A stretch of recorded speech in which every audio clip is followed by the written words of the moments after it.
In our previous topic, we learned about dispersed systems, and in this topic, we are going to learn about suspensions. However, I want to give you a brief introduction about dispersed systems too. In a dispersed system, one substance is distributed or dispersed in a second substance, and so one substance means it is called a dispersed phase, and a second substance is usually referred to as a continuous phase. If this is a suspension or a dispersed system as a whole, then the solid particles are referred to as dispersed phase, and the vehicle in which they are suspended is called the continuous phase. Now, each of these phase may be a solid, liquid, or a gas in gaseous state. Now, what are suspensions? Suspensions are these are type of dispersed systems in which a solid substance are distributed in continuous phase, which may be semi-solid or a liquid. It is a biphasic dosage form of medicine. Biphasic means two phases. It has two phases. One of them is a dispersed phase, while the other is the continuous phase. And the size of usually the solid particles is 0.5 to 5 micrometer. Furthermore, the preparation containing suspensoid distributed in a vehicle in which it has minimum degree of solubility. So suspensoids are solid particles. It's basically a pharmaceutical term, suspensoid.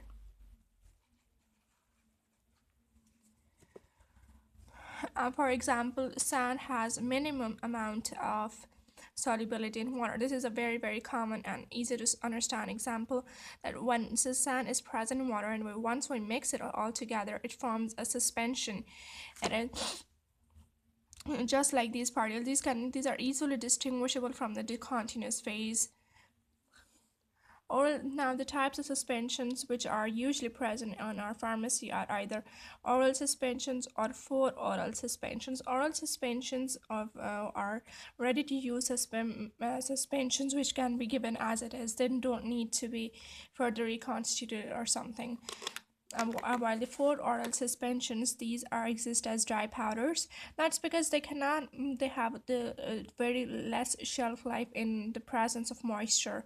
So they exist as dry powders, and they need to be reconstituted with a specific amount of the solvent. And the solvent should be specific, and the amount added to the solvent should be specific. Usually the solvent is water. Not always, but mostly. Mostly antibiotics such as penicillin, amoxicillin, and cephalosporins. These are usually exist as dry powders, and once they're given to the patient, it is asked we tell them to reconstitute them with water. And the advantages of the oral suspensions are easy to swallow. These are, yes, they are very easy to swallow.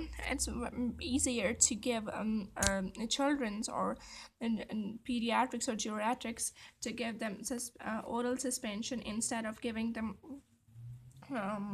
injecting needles into them. And they have flexibility in giving range of dosage forms, mostly in children. So we can give dosage of different forms. As I told you earlier, it's difficult to give drips and injections, and then to give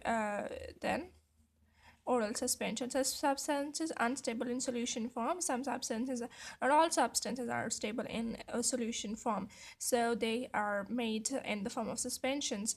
And there are some drugs which have very poor taste, so to make them palatable means the appearance, the size, the color of the drug should be such that it is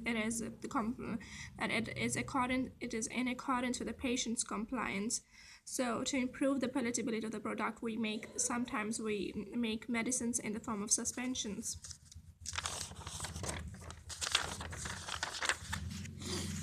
Now, there are flocculated and deflocculated systems.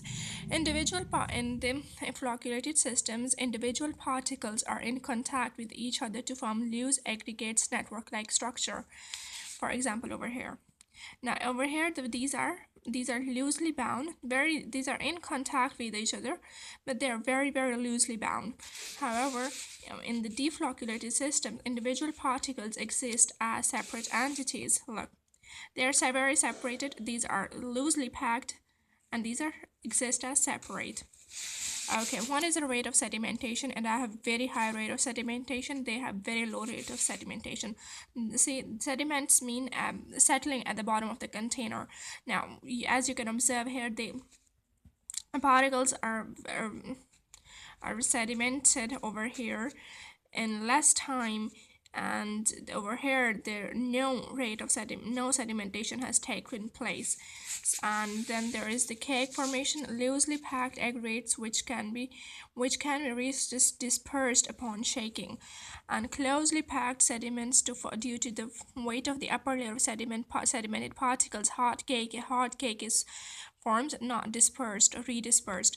Well, basically, when sedimentation takes place, such as in this container, in the flocculated suspensions, once we shake them, they will restore and they will come to its original form of the suspensions. However, that's because they are the particles are loosely packed.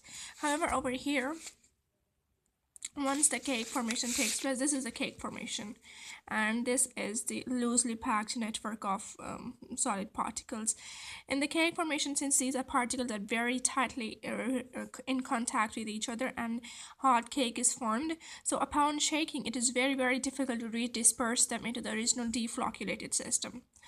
Palatability, these are in the individual particles of the suspensions. This might stick to the containers, such as in vials or in bottles. They stick, and it is very difficult to extract them from metal from these containers. So this problem is solved by adding protective colloids.